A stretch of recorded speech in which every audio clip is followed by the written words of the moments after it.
बंगरी चोर कशामुळे झाली? या आरामीला कष्ट करायची सवय नाही, फुकट खायची फक्त बापाची पेंट, कपडे पाहिले कपडे घालायचे आणि त्याला खतपाणी आईचं. आईच सगळ्या टोळीची मुकादम आहे. आई मध्ये लय खोडी. पोरग दारू पेलं बाप हाणायला लागला का आलंच मधी. हाणू नका, आपल्याला काही लय नाही,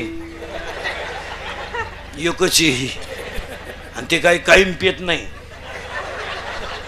इतकी शहाणी आहे.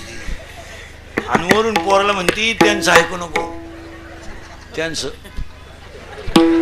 ऐकू नको, तो पहिल्यापासून तसाच आहे. मी म्हणून राहिले नाही तर दुसरी राहिली. तुका नाही उलातली कुठं त्याने केली असती दुसरी.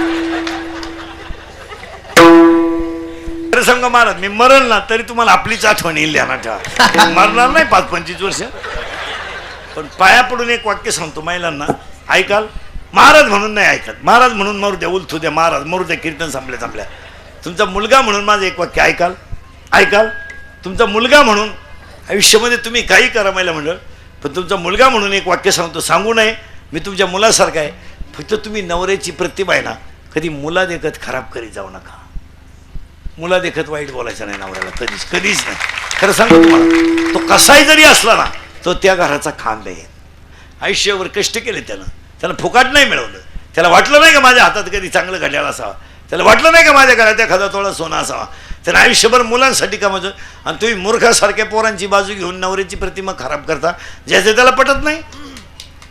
उलट पोराला बाप, पोराला हाणीत असेल ना बाप, आपण थांबायचं नाही तिथं, निवांत होऊ द्या कार्यक्रम, काय फरक पडला. जरा रेटून द्यायचं आणि मग म्हणायचं मी आहे ना. आलीच थोबाड वाशीत मध्ये, पुरीच्या हातात मोबाईल पाहिला आणि बापानं खाटकन कानपट्टी ठेवून दिली पुरीच्या. कशाला पाहिजे तुला मोबाईल? काय चूक केली त्यानं? आलीच, दम नाही काढीत ती, आलीच. असावा प्रसंगाला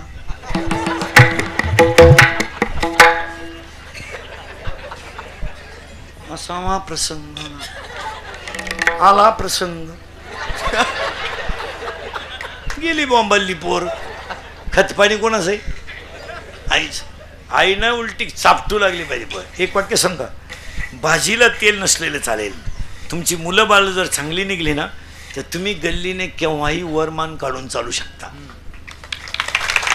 आणि तुमच्या घरातून सोन्याचा धूर निघू द्या आणि पोरं मूर्ख असू द्या, तुम्ही गल्लीने वरमान काढू शकत नाही. आपलं राष्ट्र जिजाऊचं आहे, आपलं राष्ट्र आई जिजाऊचं आहे, आपलं राष्ट्र आई तुळजाभवानीचं आहे, आपलं राष्ट्र अहिल्याबाई होळकरांचं आहे, सावित्रीबाई फुलेंचं आहे, जनाबाई मुक्ताबाई बहिणाबाईचं आहे. आपल्या मुलीच्या अंगात कपडे कसे याची लाज तिच्या आईला वाटली पाहिजे. मुलीच्या अंगात 5,000चा ड्रेस असावा, पण हिंदू संस्कृतीला शोभेल असा असावा. आपली मुलगी घरातून बाहेर पडताना त्याचं किती अंग उघडे याची लाज तिच्या आईला वाटली पाहिजे. थोबाड फोडून टाकलं पाहिजे पोरीचं, फटकावली पाहिजे पोरगी. केस कोणीकडे आहेत? केस बघा, बांगडी नाही हातात, ठोंदे आहे 2-4 कान पडले, बांगडी घाल. केसांची स्टाईल बघ. आता एक भांग इतका डेंजर आलाय महाराज, तो देवयानी भांग्याला आणि पॉप आलाय, पॉप. तो पॉप भांग इतका डेंजर आहे, त्याला मध्ये खड्डा आहे, पुढं झटका आहे, इथून इकडं पुढं झटका आहे. म्हणजे इकडं लसणाचा वाफ आहे, इकडं कांद्याचा वाफ आहे, मध्ये डोंगळा आहे, डोंगळा.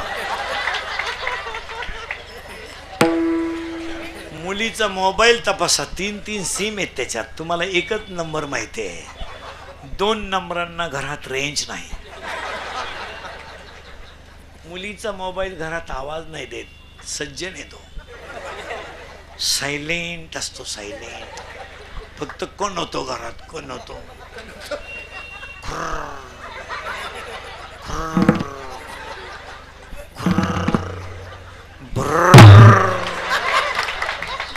मग तिचा बाप म्हणला